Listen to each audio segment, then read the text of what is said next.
মুসলিম উম্মার অতীত, বর্তমান ও ভবিষ্যৎ সম্পর্কে এ বিষয়ে যা কিছু লেখা হয়েছে তার মধ্যে কোনো সন্দেহ নেই মাদা ফসিরল আলামু বিইনহিতাতিল মুসলিমিন হচ্ছে সবচেয়ে তথ্যপূর্ণ ও বাস্তবমুখী এবং সবচেয়ে দরদপূর্ণ ও উদ্দীপনা সৃষ্টিকারী কিতাব, যার বাংলা তর্জমা এখন পাঠকবর্গের হাতে আমরা তুলে দিতে যাচ্ছি।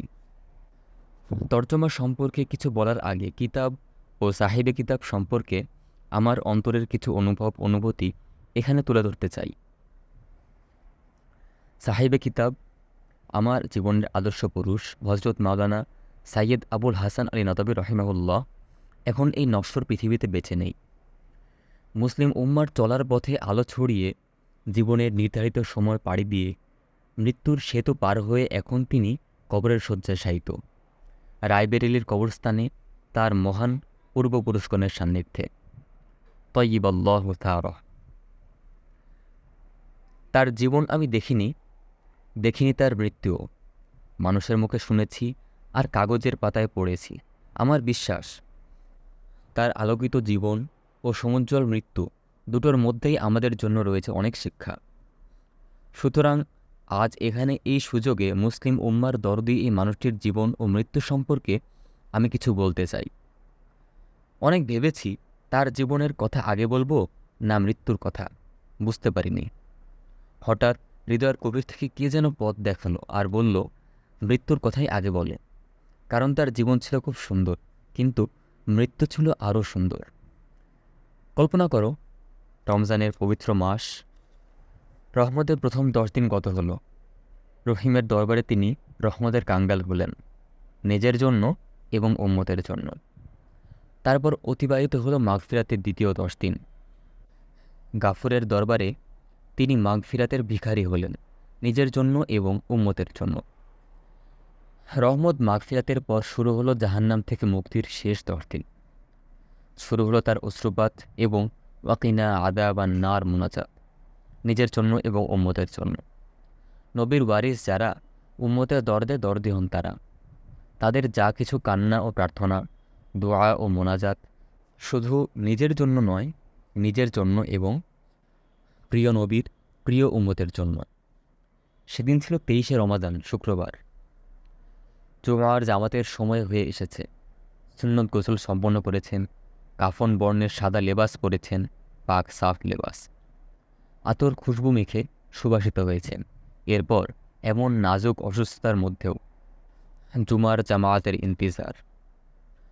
992 হিজরিতে মৃত্যুবরণকারী গুজরাতের দরবেশ সিফত বাদশাহ মুজাফফর শাহ হালিম রহিমাহুল্লাহ বলেছিলেন, জোহর তো তোমাদের এখানে পড়লাম, আসর ইনশাআল্লাহ জান্নাতে গিয়ে পড়ব। সেদিনও ছিল জুম্মার দিন। অসুস্থতা ছিল এত গুরুতর যে বাদশাহ জুমার জামাতে শরীক হতে পারেননি। অন্যদের তাগাদা দিয়ে জুমায় পাঠিয়ে মৃত্যুশয্যায় তিনি একা জোহর পড়েছেন। দীর্ঘ 6 শতাব্দী পর 1420 হিজরিতে আল্লাহর এই প্রিয় বান্দা যেন বললেন, জুমার জামাত ইনশাআল্লাহ জান্নাতে পড়ব এবং জান্নাতে ইফতার করব। সূরা ইয়াসিন, যার নাম কলবুল কুরআন, যা মুমিনের মওতকে আসান করে, তিলাওয়াত শুরু করলেন। ফাবাশশিরহু বিমাগফিরাতিন ওয়া আজরিন কারীম পর্যন্ত পড়লেন, আর মৃত্যু এসে তাকে আলিঙ্গন করল। এমন মৃত্যুকেই তো বলা হয় সুন্দর মৃত্যু। এমন মৃত্যুরই তো তামান্না প্রত্যেক মুমিনের দিলে।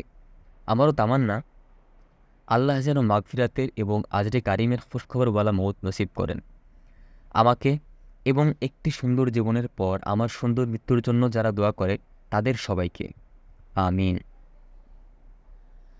জন্ম থেকে মৃত্যু পর্যন্ত প্রায় 90 বছরের দীর্ঘ জীবন তিনি যাপন করেছেন এই পৃথিবীতে, এই ভারতের মাটিতে। বড় সুন্দর জীবন ছিল তার, যেন একখণ্ড শুভ্র বস্ত্র, দাগহীন, নিষ্কলঙ্ক।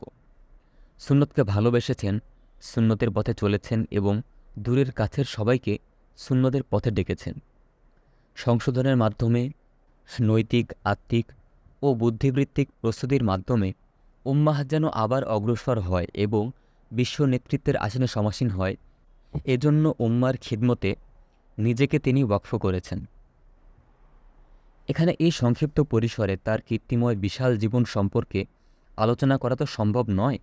শুধু বলা যায়, হৃদয়ের উদারতা, চিন্তার প্রসারতা চেতনার গভীরতা, চরিত্রের পবিত্রতা, দিনের প্রতি দরদ ব্যথা, উম্মতের প্রতি মায়া মমতা এবং বিশ্ব মানবতার প্রতি দয়া ও করুণা। আল্লাহর কালিমাকে সকল কালিমার ওপর বুলন্দ করার জন্য তোর জিহাদ ও মুজাহাদা, প্রতিটি আচরণে, প্রতিটি উচ্চারণে আল্লাহর সন্তুষ্টি অর্জনের ব্যাকুলতা, এগুলো ছিল তার শুভ্র সুন্দর জীবনের কিছু উজ্জ্বল শিরোনাম। তিনি যখন যা বলেছেন, একজনের সঙ্গে কিংবা লক্ষ জনতার সামনে, সকলে অনুভব করেছে তার মুখের কথায় রয়েছে দিলের গর্মি ও হৃদয়ের উত্তাপ। তিনি যখন যা লিখেছেন কোনো শাসকের নামে কিংবা পুরো উম্মার উদ্দেশ্যে, সকলে অনুভব করেছে কাগজে কালো কালিতে রয়েছে অশ্রুর মিশ্রণ। মুখের কথায় দিলের তড়প এবং কলমের লেখায় কলমের ধড়কন, এটা ছিল এ যুগে তার প্রায় একক বৈশিষ্ট্য, যা তার মুখের প্রতিটি কথাকে এবং কলমের প্রতিটি লেখাকে দূরের কাছের, তার নিজের ভাষার এমনকি অন্য ভাষার মানুষের জন্যও উপকারী ও কল্যাণময় করে তুলেছে। যতদিন বেঁচে ছিলেন, উম্মতের ইলমি, আমলি, আখলাকি, ফিকরি ও রুহানে তারবিয়তে নিয়োজিত ছিলেন। আর ভক্তি, মুহাব্বত ও শ্রদ্ধা ভালোবাসায় আপ্লুত উম্মাহ তার দীর্ঘ জীবনের জন্য প্রার্থনা করেছে। এখন রায়বেরেলির কবরসজ্জায় শায়িত থেকেও কলমের ইরফান ও কলবের ফায়জান দ্বারা তিনি উম্মতের হিদায়ত ও রাহনুমাইয়ের খিদমত অব্যাহত রেখেছেন। আর উম্মত আল্লাহর দরবারে তার মাগফিরাত ও দরজাবুলন্দির জন্য দোয়া করে চলেছে। এমন সুন্দর জীবন যারা যাপন করে এবং এমন সুন্দর মৃত্যু যারা বরণ করে, অবশ্যই তারা আল্লাহর পক্ষ থেকে তাওফিকপ্রাপ্ত এবং সত্যি তারা বড় ভাগ্যবান। কবরে শায়িত প্রিয়জনদের জন্য তার একটি প্রিয় প্রার্থনা ছিল। অনেকবার অনেক উপলক্ষে এই প্রার্থনা তিনি উচ্চারণ করেছেন। আমিও তাকে স্মরণ করে উচ্চারণ করি। আসমান উনকে লাহাত পর শবনম আফসানি করে, সব যায় নাও রাস্তা ইস ঘরকে নিগাহ পানি করে। অর্থাৎ আসমান যেন তার কবরে শবনম ছড়ায়, সবুজ গালিচা যেন ওই ঘরটিকে রাখে। তিনি নেই, কারণ তিনি মৃত্যুবরণ করেছেন। কুল্লু নাফসিন যায়েকাতুল মাউত, আমাকে তোমাকে সবাইকে মৃত্যুর স্বাদ গ্রহণ করতে হবে। আমরা সবাই মৃত্যুর স্বাদ গ্রহণ করব যখন যার সময় হবে। আমাদের শুধু কর্তব্য একটি সুন্দর জীবন যাপনের নিরন্তর সাধনায় আত্মনিয়োগ করা, যেখানে আছে হৃদয়ের পবিত্রতা, চরিত্রের সৌন্দর্য, কীর্তি ও কর্মের ঐশ্বর্য, চিন্তার উচ্চতা, আত্মার সজীবতা এবং উম্মার প্রতি দরদ ব্যথা। আমাদের শুধু কর্তব্য প্রতিটি কথা ও কাজের মাধ্যমে একটি সুন্দর মৃত্যুর জন্য প্রস্তুতি গ্রহণ করা, যেখানে আছে জান্নাতের খুশবু ও নূরের কাফন হাতে ফেরেশতাদের মুখের হাসি, যেখানে আছে ইরজিই ইলা রব্বিক এর হৃদয় প্রাণ আশ্বস্ত করা আহ্বান, এবং আছে অনন্ত জীবনের উদ্দেশ্যে মহাপ্রয়াণের আনন্দ উচ্ছ্বাস। নশ্বর জীবনের বিচারে তিনি এখন আমাদের মাঝে নেই, এটা যেমন সত্য, তেমনি এটাও সত্য যে তিনি আছেন আমাদের হৃদয়ের মণিকোঠায়, আমাদের চেতনায়, প্রেরণায়, অনুভবে এবং আমাদের প্রার্থনায়। তিনি আছেন তার বিপুল কর্ম ও কীর্তির মধ্যে, আমাদের জন্য রেখে যাওয়া তার জ্ঞান, প্রজ্ঞা ও চিন্তা সম্পদের মধ্যে। জীবনের চলার পথে যখন অত্যন্ত প্রয়োজন ছিল একজন অভিভাবকের, একজন আদর্শ পথপ্রদর্শকের, যখন সামনে চলার আকুতি ছিল কিন্তু প্রস্তুতি ছিল না, পথের আঁক বাঁক ও চড়াই উতরে জানা ছিল না, যখন চিন্তার মধ্যে আলোড়ন ছিল, উত্তেজনা ছিল কিন্তু স্থিতি ছিল না, প্রসারতা ও গভীরতা ছিল না, যখন কিছু করার অদম্য একটা উদ্যম ছিল কিন্তু জানা ছিল না কাজের উপায় কী, আয়োজন কী, পথ ও পন্থা কী, যখন নিজের কাছেই নিজের প্রশ্ন ছিল আমার অতীত কী, বর্তমান কী এবং আমার ভবিষ্যৎ কী। প্রশ্ন ছিল কিন্তু উত্তর জানা ছিল না, কিংবা যে উত্তর পেয়েছি তাতে আশ্বস্তি ছিল না, প্রশান্তি ছিল না, বরং হতাশা ও অস্থিরতা আরও বেড়ে যাওয়ার উপকরণ ছিল। তখন জীবনের সেই কঠিন প্রয়োজনের সময় আমি পেয়েছিলাম তাকে, চলার পথের আলোরূপে, চিন্তা চেতনার প্রদীপ রূপে, মনের সব উত্তপ্ত প্রশ্নের প্রাণ শীতলকারী উত্তর রূপে, এবং আগামী দিনের জন্য নিজেকে গড়ে তোলার কঠিন সাধনায় আত্মনিয়োগ করার সজীব প্রেরণা রূপে।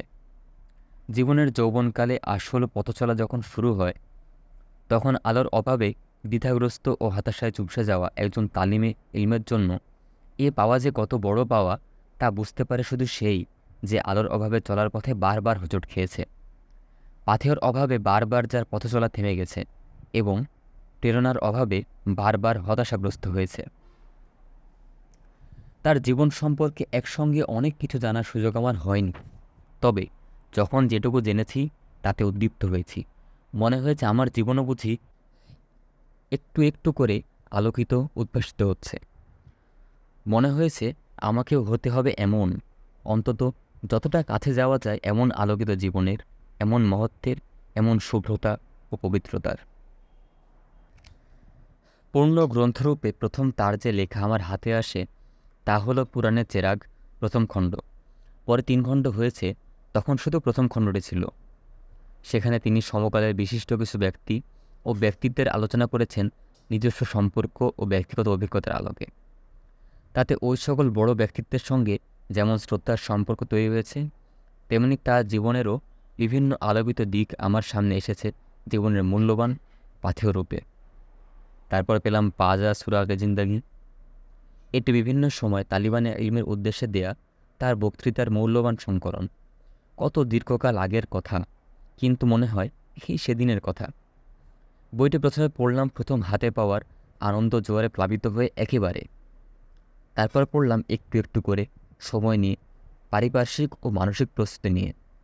যতটুকু পড়ি ততটুকু গভীরভাবে চিন্তা করি এবং হৃদয়ঙ্গম করার চেষ্টা করি। তার চেয়ে বড় কথা, লেখার হরফের যে ছাপ তার মধ্যে সেই মানুষটির জলছাপ দেখার চেষ্টা করি এবং আশ্চর্য, মানুষ যাকে বলে নিষ্প্রাণ কালো হরফ, সেই হরফের মধ্যে আমি অনুভব করি সেই জীবন্ত মানুষটির জীবন্ত হৃদয়ের স্নিগ্ধ কোমল স্পন্দন। এমনিতে শোনা যায় না, তবে যখন কেউ থাকে না, থাকে শুধু অখণ্ড নীরবতা, চোখের সামনে থাকে শুধু কিতাবের খোলা পাতা, তখন ধীরে ধীরে কালো হরফের মধ্যে সেই জলছাপটি ভেসে ওঠে। চোখ বন্ধ করলে আরও উজ্জ্বল হয়ে ওঠে। বাইরের কান বন্ধ করে মনের কান পেতে রাখলে হৃদয়ের স্নিগ্ধ কোমল স্পন্দনটিও শোনা যায়। আমি শুনলাম, আর সেদিনই যেন এক নবজীবন লাভ করলাম। টিকা: কেউ যদি ভাবে এসব বলে আমি নিজের বুজুর্গি বয়ান করছি, তাহলে শুনুন, এটা বুজুর্গি নয়, এটা ভক্তি ভালোবাসা। এটা যে কারো হতে পারে, যে কারো প্রতি হতে পারে। রবি ঠাকুরের কবিতা পড়াকে যারা মনে করে ইবাদত, তাদের একজন বলেছেন রবীন্দ্রনাথের কবিতায় তিনি তার ছবি ও প্রতিচ্ছবি দেখতে পান। রবীন্দ্রনাথ যেন তার কবিতায় জীবন্ত হয়ে ওঠেন, এমনকি কবিতার সুর ও ছন্দে তিনি তার হৃদয়ের স্পন্দন শুনতে পান। আমি তাকে বুজুর্গ ভাবিনি, তবে তার কথা বিশ্বাস করেছি। এর নাম ভক্তি ভালোবাসা। লেখার মধ্যে যখন লেখকের ছবি ও প্রতিচ্ছবি দেখা যায় এবং লেখকের হৃদয়ের স্পন্দন অনুভব করা যায়, সেটা তখন লেখকের কলমের লেখা থাকে না, সেটা তখন পাঠকের কলমের রেখা হয়ে যায়। সেটা হোক তাদের রবি ঠাকুরের লেখা, কিংবা হোক আমাদের আলী মিয়ার লেখা। পুষ্পের পাতায় যখন শেখ সাদির গুলিস্তান তর্জমা করেছি, তখনও আমার এই অনুভূতি হয়েছে। মনে হয়েছে বহু শতাব্দী আগের মানুষটিকে আমি যেন স্পর্শ করতে পারছি। এভাবে সামান্য পড়েও প্রাপ্তি হয় অসামান্য, অন্যথায় অনেক পড়েও প্রাপ্তি হয় সামান্য। এখানে কলমে প্রবল স্রোত ও প্রবাহ ছিল, আরও অনেক কিছু লেখা যেত, কিন্তু কলম ও কলব উভয়কে সংযমে রেখেছি। আল্লাহর শকর, শেষ পর্যন্ত লেখার ইচ্ছের ওপর না লেখার শক্তি জয় হয়েছে। নইলে হয়তো আপন জনেরাও সমালোচনা শুরু করত। তবু এইটুকু বলে রাখি, কারো যদি ভালো লাগে যেন অন্তর থেকে গ্রহণ করে। এমন কারো লেখায় যেন শুধু পড়ি যাকে ভালোবাসা যায়, যার জন্য হৃদয় উৎসর্গ করা যায়, এবং এমনভাবে পড়ি যাতে কালো হরফের পর্দায় সে মানুষটির ছবি দেখা যায়, তার হৃদয়ের স্পন্দন শোনা যায়। পাজা সুরাকে জিন্দেগি। সত্যি যেন আমি প্রকৃত জীবনের সন্ধান পেয়ে গেলাম। আগে শুধু জানতাম আমি মাদ্রাসার ছাত্র, ধীরে ধীরে জেনেছি আমি মাদ্রাসার তালিবে ইলম। তখনও জানি না মাদ্রাসা কী এবং কাকে বলে তালিবে ইলম। পাজা সুরাকি জিন্দেগির মাধ্যমে জানলাম মাদ্রাসার হাকিকত এবং পেলাম তালিবে ইলমের পরিচয়। অবাক হলাম, এত বড় সত্য এতদিন আমার অজানা ছিল। আমার এত মর্যাদাপূর্ণ পরিচয় আমার অজ্ঞাত ছিল। আমার নতুন পরিচয়, আমার দায়িত্ব ও কর্তব্য এবং ভবিষ্যতের কর্মপরিসরের ব্যাপকতা সম্পর্কে নতুন চেতনা লাভ করে আমি অভিভূত হলাম এবং উদ্দীপ্ত হলাম। তখনকার সেই তরুণ বয়সের অনুভূতি সম্পর্কে বলার আরও কত কিছু আছে, কিন্তু এমনিতেই তো প্রসঙ্গের ওপর অনেক অবিচার হয়ে গেল, সুতরাং থাক সে কথা।